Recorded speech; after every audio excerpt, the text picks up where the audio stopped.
Tony Crispino. I'm Dalton Ben. Anna Windecker. Done. And this is Land Done. With Battle of the Bulge. Battle of the Bulge was the last major German offensive of World War II that took place on December 16th, 1944, and lasted until January 25th, 1945. The battle occurred in the Ardennes region.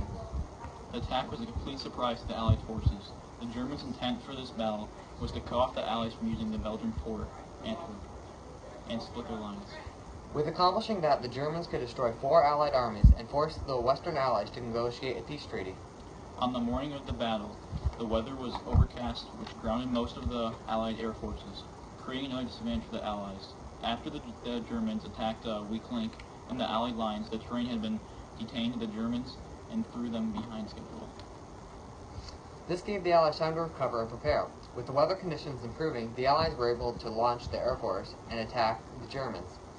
This sealed the fate of the Germans. Their units were severely damaged, with casualties and equipment lost, and survivors soon retreated back to the Siegfried Line.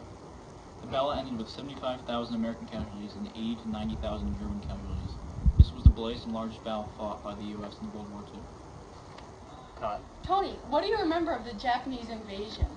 Oh, I remember the invasion quite well.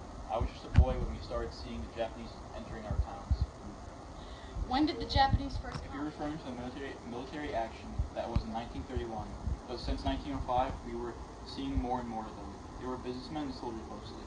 They said that they were guarding the investments that they made in Manchuria. Why do you think the Japanese invaded Manchuria? Well, probably for its resources and land. Japan lacked natural resources and space it needed. It wasn't until the Russians came in that the Japan occupation ended. What part of the invasion do you remember most My distinctly? friends and neighbors began to disappear, and fall in my life is something I'll never forget. When our sense of community was lost, and made the situation much harder. That's the emotion I sometimes feel, and I'm still. On August 6, 1945, the Enola Gay dropped the first of 2 atomic bombs on Hiroshima, and clearly, this was the correct choice as it ended the war earlier. While that may be true, it also ended the lives of over 200,000 people, combining the initial deaths and the deaths due to the disease that followed. Yes, but it saved thousands of U.S. servicemen's lives. The invasion of Japan homeland would have been costly to not only the Americans, but the Japanese as well. And many have even caused more damage and death. Going back to the fact that it ended the war earlier, many say that the Japanese were already close to surrendering and that the atomic bomb was overkill. If that is true, though, why did not the Japanese surrender after the first bomb was dropped? Why did they have to wait until the second one was dropped? Regardless, America had other options. They could have continued the strategy they were using or invaded Japan. The invasion of the Japanese homeland would have been costly to both the Japanese and American invaders. I believe you already said that. Regardless, it would have caused thousands of casualties, possibly even more than both bombs combined. Snap diggity.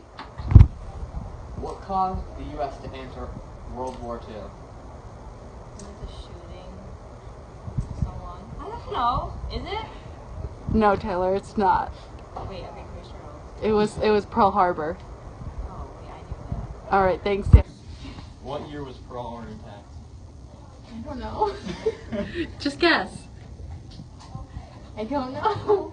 Yes. I don't know. Say a number. I don't know. Alright, it is some kind of trivia. Get on the roll. It's making it bad. Who was the president when Pearl Harbor was attacked? Yeah. It has to be scribed, ready?